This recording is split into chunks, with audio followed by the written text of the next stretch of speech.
When you consciously choose to observe, you become conscious in that moment. And the beauty is, and the bonus and the biggest gift there is that once you become conscious, you become consciousness, and therefore you become your soul.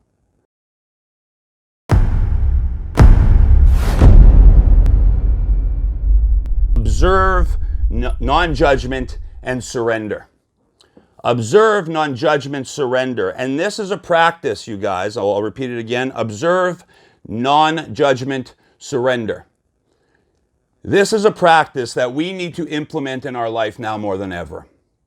Because this is a practice that will literally decide each and every moment of your life, and more specifically, how you experience it.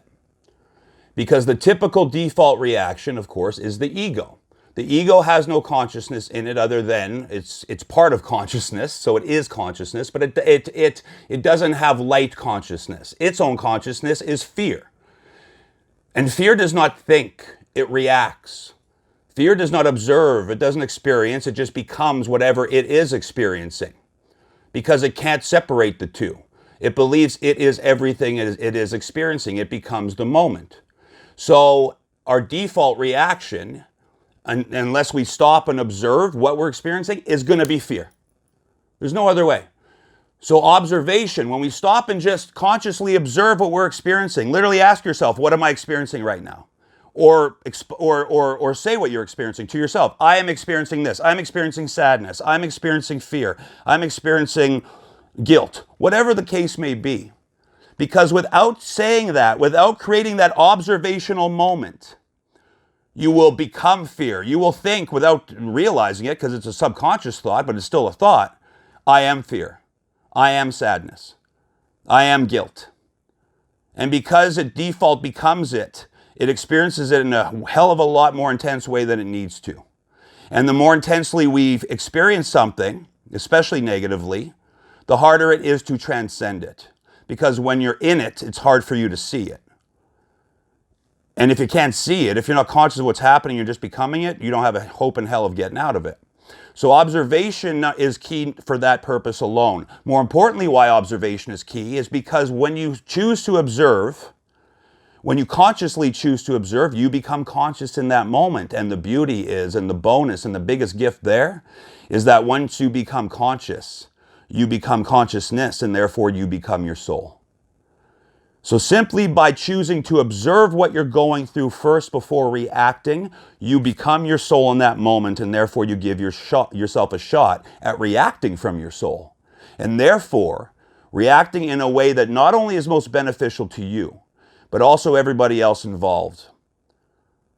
And because we are everyone and everything, including God, well, it's also then the most beneficial for God.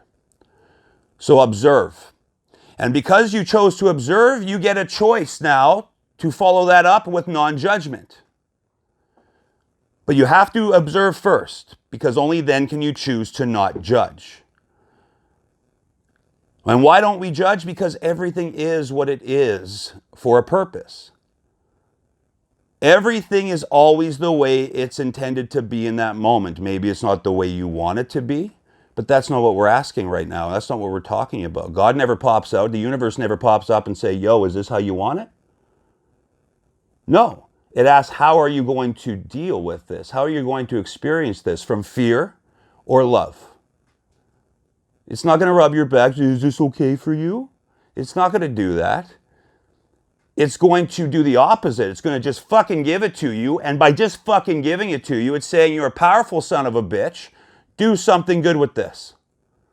That's what it's saying. And that's who you are, you powerful son of a bitch, or daughter of a bitch. So observe, non-judgment. And when you non-judge, when you don't judge, when you cease to judge something, you automatically surrender to the moment. You surrender to existence. You surrender to reality. And only when you surrender to reality and accept it for what it is, can you truly connect to the part of you that is what it is and dance with the experience. Because you're no different than that experience, in essence. It's an energetic dance. The difference between us and the experience is it's just playing its role. It's just there. It doesn't have an ego. It can't alter and twist and spin the experience into something horrible and bad unnecessarily, because it just is. Our job is to become conscious so we can observe, not judge. And by doing so, we connect with the experience before us and we'll always know the best thing to do, the best way to handle it, the easiest way to transcend it.